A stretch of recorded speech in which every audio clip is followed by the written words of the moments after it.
Hello my dear students, today we are going to do the sample paper of session ending examination mathematics class 7। तो आप जैसे rational numbers पहले भी पढ़ चुके हैं, एक से दूसरे नंबर के बीच में रैशनल नंबर्स को कैसे निकाला जाता है उसका ये बहुत ही सिंपल मेथड आपके सामने है। सबसे पहले तो हमें डिनोमिनेटर को बराबर करना होता है। डिनोमिनेटर इक्वल होने के बाद ही हम निकाल सकते हैं। एक एग्जाम्पल देखते हैं। 3 रैशनल नंबर्स बिटवीन 3/11 एंड 8/11 इस तरह से कौन से होंगे। तो जैसा कि डिनोमिनेटर बराबर है तो 4/11, 5/11, 6/11। 5 rational numbers between 1/5 and 4/5, 3/10, 4/10, 5/10, 6/10, 7/10. To get 10 rational numbers between 1/6 and 5/6, the numerator and denominator must be multiplied with the smallest number 3. LCM तो सेम है क्योंकि अब 1/6 और 5/6 के बीच में तो सिर्फ 4 है, हमें 10 चाहिए तो हमें 3 से मल्टीप्लाई करना पड़ेगा। There are 10 rational numbers between 3/11 and 8/11 with denominator 22. 30/55 and 6/11 are equivalent rational fractions. Yes, दोनों equivalent है। जैसा कि यहाँ आपके सामने एक पैरेललोग्राम की फिगर दे रखी है। क्वेश्चन देखेंगे। फिगर 1 में AB 5 है और DE 4 है। तो एरिया ऑफ पैरेललोग्राम क्या होगा, जैसा कि आपको पता है बेस इंटू हाइट होता है, that would be 20 centimetre square. Figure 2 में देखेंगे, अगर हमारे पास AB की और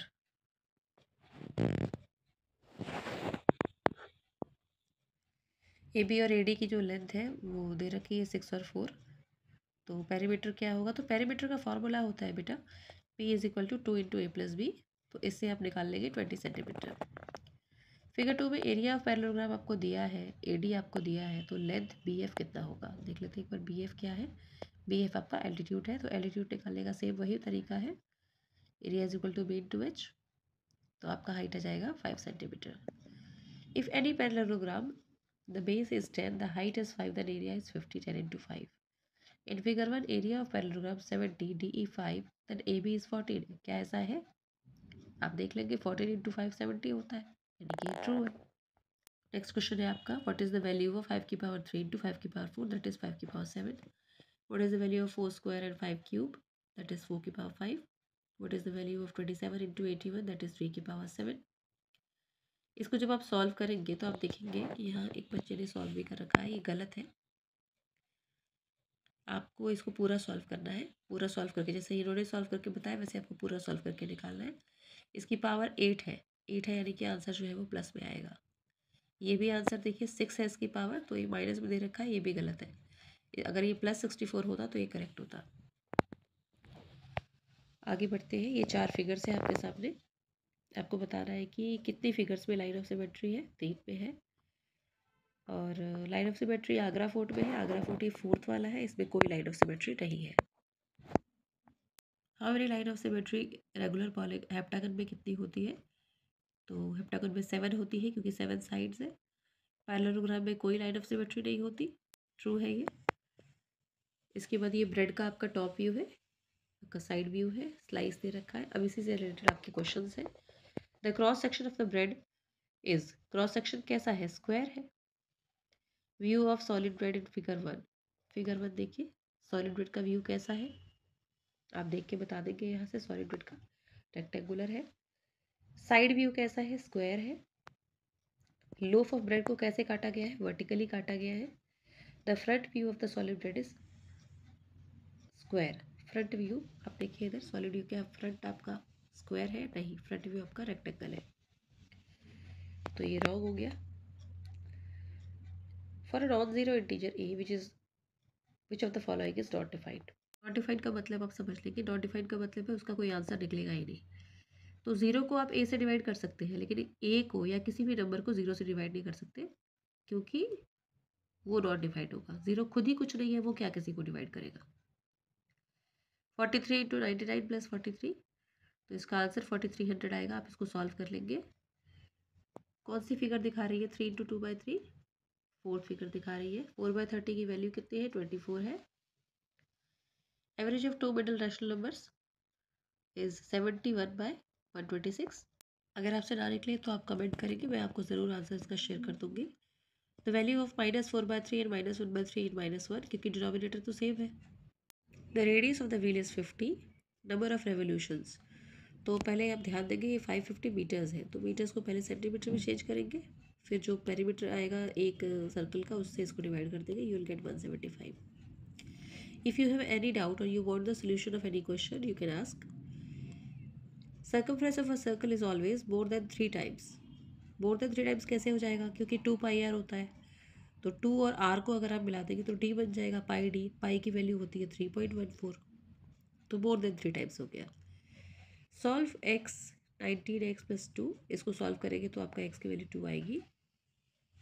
बाइनोमियल कौन सा है इसमें से, d, 2x plus 7 is a binomial. In the standard form 72 crore है, 72 करोड़ को कैसे लिखेंगे, हो जाएगा आपका 7.2 इंटू 10⁸। इसको आपको स्टैंडर्ड फॉर्म में करना है, तो स्टैंडर्ड फॉर्म में आप ध्यान रखेंगे डेसिमल सिर्फ एक डिजिट के बाद लगेगा, तो ये हो जाएगा 1.275 इंटू 10⁹। मैथ्स जो वर्ड है उसमें रोटेशनल सिमेट्री किस में है, एच और एस में है। Maximum number of line of symmetry which figure has infinite होती है, जो कि सर्कल में होता है। End of on which a prism में बी सपोज्ड, प्रिज्म किसके ऊपर रहता है, बेस के ऊपर। Number of faces triangular pyramid of a tetrahedron is 4। अब एसर्शन वाले क्वेश्चन से बहुत ध्यान से आप इसको सॉल्व करेंगे। एसर्शन है -7 प्लस -9 16, तो इसका आंसर 16 आएगा। सोचिए, -7 -9 को प्लस करेंगे तो -16 आएगा, तो फर्स्ट तो गलत हो गया, इसीलिए A is false, R is true. दूसरा वाला देख लेते हैं। 2/3 of 8 is same as 2/3 into 8, तो ये बात तो ठीक है। 2/3 ऑफ 8 मल्टीप्लाइड बाई 8 ये ठीक है। 2/3 इंटू 8 इज इक्वल टू 1/12, तो आप देख सकते हैं ए ठीक होगा, बी गलत है, क्योंकि 1/12 तो आएगा ही नहीं, 16/3 आएगा, और 16/3 तो डिवाइड नहीं होगा। क्वेश्चन 24 में देखते हैं एजर्शन 3/5 बाई 4/25, इसको डिवाइड करके सॉल्व करेंगे, इसका आंसर क्या आता है, वी गेट 15/4। ये बात बिल्कुल ठीक है। तो जो बी आंसर है, we can find many rational numbers between x and y as we want. हाँ, ये बात तो सही है, लेकिन इसकी एक्सप्लेनेशन ये करेक्ट नहीं है। नेक्स्ट क्वेश्चन है कि radius of the wheel is 35, distance covered by wheel in 200 rotations is 44। तो ये आपको सॉल्व करना पड़ेगा। जैसे रेडियस है हमारा, आप देख सकते हैं इसको ऐसे सॉल्व किया है। रेडियस अगर 35 है तो इसका सर्कमफ्रेंस हो जाएगा 2πr, यानी 220 निकल आएगा, और 220 को जब हम 200 से मल्टीप्लाई करेंगे तो आपको 440 मिलेगा। तो ये 44 मीटर कह रहा है, यानी कि इसका आंसर, तो इसका reason A is false, R is true होगा, क्योंकि सेकंड बात तो सही है, लेकिन पहले वाली बात में 0 की कमी है, उसको 440 होना चाहिए था। The cost of an apple is 4 rupees, more than thrice the cost of an orange. If the cost of each orange is x rupees, the cost of apple is 3x plus 4. इसको solve करके देखेंगे। अगर orange का cost ऐसे तो x Apple का होगा 3x plus 4। We use operations addition subtraction multiplication division to form expression, ये बात बिल्कुल ठीक है। तो हम कह सकते हैं कि ए और आर इसका दोनों ही ठीक है। आगे बढ़ते हैं। एक्सप्रेस -5x⁴ एक्सपोनेंशियल फॉर्म में करना है हमको, इसको सॉल्व भी करना है साथ में। For any non zero integer a की पावर m इंटू बी की power m is equal to, second बात तो बिल्कुल सही है, तो इसका ए होगा। नेक्स्ट में अ शेप हैज रोटेशनल सिमेट्री 5, अगर 5 है तो एंगल 72 डिग्री है, ठीक है। और given shape complete rotation produces shape of कंसाइड with the original shape, बिल्कुल ठीक है। तो दोनों हमारे करेक्ट है इसमें। नेक्स्ट असर्शन है कि 3 क्यूब्स है, तीनों को हमने साथ साथ में लगा दिया, तो क्या चेंज हो जाएगा, लेंथ चेंज हो जाएगी, आपका ब्रेथ और हाइट तो उतनी ही रहेगी। तो फर्स्ट वाला गलत हो गया, क्योंकि लेंथ 9 होनी हो गई, 3 + 3 + 3। Next question is in a test +5 marks given for the correct answer, -2 marks given for any incorrect answer. इसमें जे ने 12 आंसर, इसको -12 मार्क्स मिले हैं और 4 करेक्ट आंसर्स है। हाउ मेनी इनकरेक्ट आंसर्स, देखिए सॉल्व करते हैं। मैं कहूँगी क्वेश्चन बड़े आराम से पढ़े आप। इनकरेक्ट आंसर को मान लीजिए हम एक्स मान लेते हैं, तो 5 उसने करेक्ट आंसर दिए, तो 4 × 5 × 4 हो गया। 4 करेक्ट आंसर थे 5 नंबर का। हमें नहीं पता कितने गलत थे, तो हमने एक्स मान लिया, 2 से मल्टीप्लाई कर दिया, इक्वेशन हो गई, आंसर आए, नंबर आए इसके -12। तो ये एक इक्वेशन आपको सही बनानी है। इसको सॉल्व कर लेंगे तो एक्स की वैल्यू आ गई 16।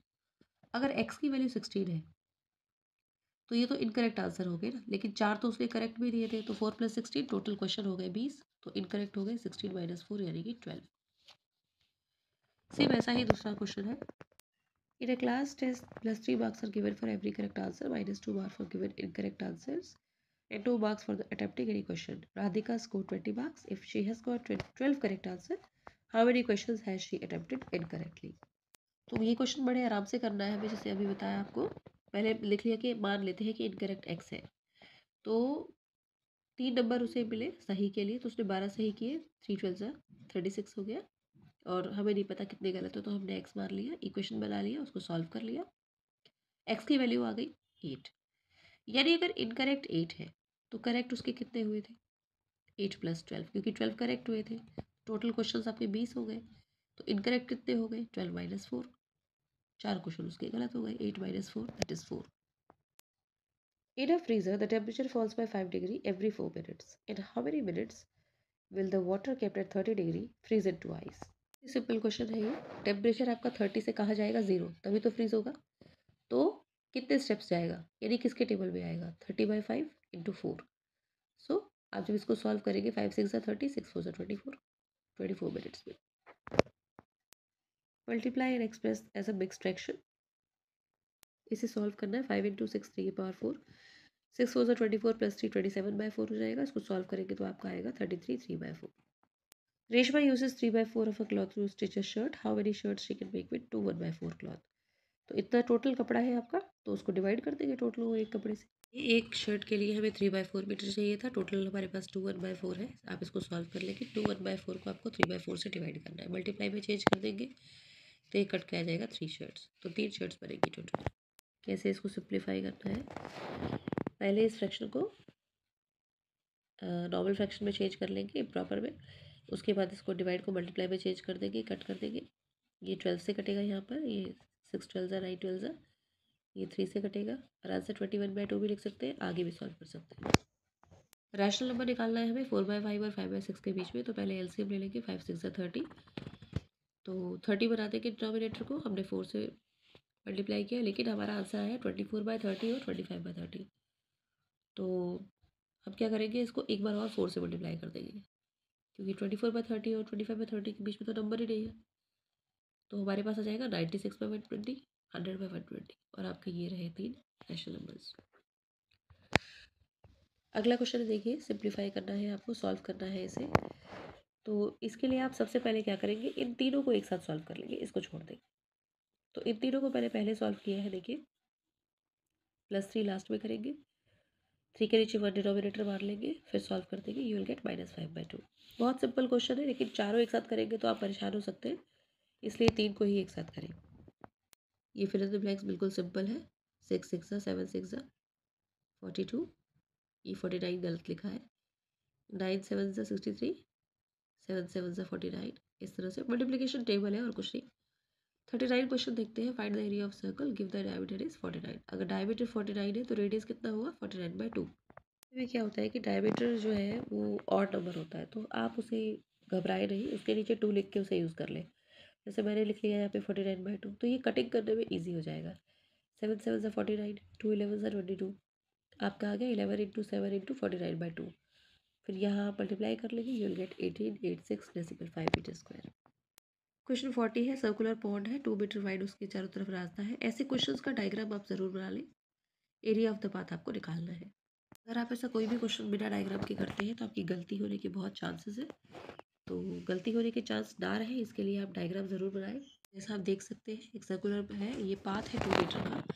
तो जो ये 2 मीटर है, पूरा रेडियस जो है, पहले हम वो निकालेंगे। ओपन आउटर सर्कमफ्रेंस हमें बता रखा है 44, उसकी हेल्प से हम लोग रेडियस निकालेंगे आउटर का। तो टोटल रेडियस हमारे पास 7 हो जाएगा। 7 में से 2 माइनस कर देंगे तो अंदर वाला रेडियस आ जाएगा। अब हम निकालेंगे, हमें क्या चाहिए, हमें एरिया ऑफ द पाथ चाहिए। तो यानी एरिया ऑफ छोटा सर्कल, एरिया ऑफ बड़ा सर्कल, ऐसे निकाल लेंगे। तो एरिया ऑफ स्मॉल स्क्वायर हो जाएगा आपका 22/7 × 5 × 5, सॉल्व कर लेंगे, इतना आ जाएगा। एरिया ऑफ आउटर सर्कल आप निकाल लेंगे, सिंपल फॉर्मूला है। और फिर दोनों को माइनस कर देंगे पाथ निकालने के लिए। रफ वर्क आप ज़रूर करेंगे, और बिना रफ वर्क के आप क्वेश्चन सॉल्व नहीं करेंगे, वरना मिस्टेक होने के पूरे चांसेस है। अगला क्वेश्चन देखिए, रेशियो ऑफ 2 ट्राइंगल्स है, WXY WZY, 3:4 का रेशियो है। और आपको एरिया भी दे रखा है टोटल का। You have to find out the length of XY and ZY। इसका भी पहले आप डायग्राम बना लेंगे। आप लिख लेंगे कैसे आपको दे रखा है, area of WXY, area of WZY दे रखा है आपका, तो टोटल एरिया भी दे रखा है। तो एरिया ऑफ WXZ में इन दोनों का एरिया प्लस करने से आता है, तो इसको हम 3x और 4x मान लेंगे, ऐड कर लेंगे, x की वैल्यू निकाल लेंगे। अगर x की वैल्यू 8 आ गई तो एरिया ऑफ WXY क्या हो जाएगा, 3 × 8 24, WZY हो जाएगा 4 × 8 32, और टोटल आंसर 56 है, ये भी हम चेक कर लेंगे। एरिया ऑफ WXY आपको पता है half into base into height होता है, तो 24 इंटू हाफ इंटू बेस हो गया आपका, बेस तो आपको निकालना है, h आपका सेम हो गया क्योंकि इसका भी 8 है उसका भी 8 है, x की वैल्यू तो सेम है दोनों में, तो x मान के उसको निकाल लेंगे। आपकी जो बेस है वो आ गया 6 सेंटीमीटर XY, दूसरे में भी निकाल लेंगे इस तरीके से, तो आपका दूसरा आ गया 8 सेंटीमीटर ZY। सिंपल क्वेश्चन है, घबराए नहीं, आराम से करें, क्योंकि जो चीज़ें दे रखी है उसका यूज़ करना है हमें। क्वेश्चन नंबर 42 देखते हैं। Find the numerical coefficient. Numerical coefficient आपसे पूछा गया है, मतलब आप पहले टर्म्स देख लीजिए कितनी टर्म्स है टोटल, आपके पास 5 टर्म्स है। न्यूमेरिकल कोफिशिएंट का मतलब होता है कि उसमें नंबर कौन सा है, न्यूमेरिकल मतलब नंबर। तो कैसे लिखेंगे इसको, आइए देखते हैं। इस तरीके से आप बताएंगे, इस टर्म में 1 है कोफिशिएंट, इसमें भी 1 है, इसमें -3 है, इसमें 5 है, इसमें -7 है। नेक्स्ट क्वेश्चन है, आपको बताना है कि state with reason which of the following pairs of terms are like and which are unlike. एक बहुत ही आसान क्वेश्चन है ये, लाइक और अनलाइक टर्म्स को हेडिंग देकर आप लिख देंगे। आप देख लीजिए इसमें x सेम है तो ये लाइक है, फिर इसमें भी XY है, इसमें AB है, XY है, PQ² है, PQ² है, तो इस तरह आपको पता चल जाएगा। देखिए इसमें AB है तो ये लाइक है, इसमें सेम नहीं है तो ये अनलाइक है, बहुत सिंपल है। अगला क्वेश्चन है 44 नंबर, इसको आपको ये सारी प्रॉपर्टीज़ को आपको XY से दिखाना है। तो पहली प्रॉपर्टी है कॉम्पिटिटिव प्रॉपर्टी ऑफ एडिशन। अब जानते हैं कि एडिशन जो है वो किसी भी तरह से करें आंसर सेम आता है। किस तरह से दिखाएंगे, x + y = y + x। Multiplication भी कॉम्पिटिटिव होता है, चाहे x को y से मल्टीप्लाई करो या y को x से, आंसर तो वही आएगा। एसोसिएटिव प्रॉपर्टी ऑफ एडिशन, तो एसोसिएटिव में आ जाएगा x + y + z = x पहले निकाल लेंगे, y को बाद में कर लेंगे, तो ये डी वाला स्किप हो गया था। ये आपका हो गया थर्ड वाला एसोसिएटिव प्रॉपर्टी ऑफ एडिशन, ये है एसोसिएटिव प्रॉपर्टी ऑफ मल्टीप्लिकेशन, और ये है डिस्ट्रीब्यूटिव प्रॉपर्टी, इसमें 1 से 2 बन जाते हैं। x को पहले y से मल्टीप्लाई करेंगे, फिर x को z से मल्टीप्लाई करेंगे। नेक्स्ट क्वेश्चन है 45 आपका, find the number of expanded form. बहुत ही इजी क्वेश्चन है ये, इस तरह से इसको सॉल्व करेंगे। अब देख लीजिए 4 है, इसमें 3 0 है, 0 को से मल्टीप्लाई करेंगे तो 0 आएगा, इसको 40 करेंगे, 5 को 1 से करेंगे, इसकी वैल्यू 1 होती है तो 5 आएगा, बाद में सबको ऐड कर देंगे, you will get the answer.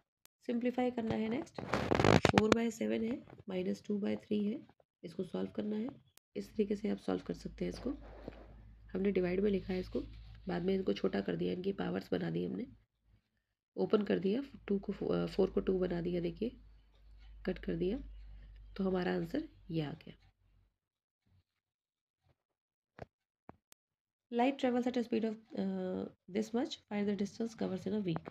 बहुत आसान क्वेश्चन है, फिर से स्पीड आपको बता रखी है, डिस्टेंस आपको निकालना है, टाइम आपको बता दिया 1 हफ्ते में, तो 7 डेज में, 7 डेज में टाइम कितना होगा, 7 × 24, एक दिन का 24 घंटा, 24 घंटे में 60 मिनट, 60 मिनट में 60 सेकेंड, तो ये आपका हो जाएगा time. Speed = distance upon time होता है, डिस्टेंस = स्पीड इंटू टाइम, आप मल्टीप्लाई कर देंगे, you will get the answer.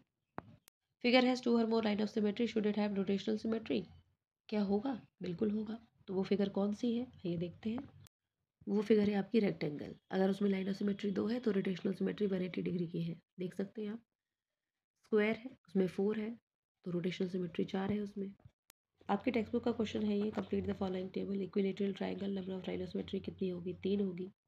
इस तरीके से आपसे पूछा जाएगा और आपको उस सब में लाइन ऑफ सिमेट्री ड्रॉ करके दिखानी है। इक्विलेटरल ट्रायंगल का स्क्वायर का 4 हो गया, रेक्टेंगल 2, आइसोसेलेस 2, रम्बस 2, सर्कल में इनफाइनाइट। आगे बढ़ते हैं। 50 क्वेश्चन में पूछा गया है कि इसमें कौन सी शेप्स आपको दिख रही है, तो शेप्स के नाम आप लिख देंगे।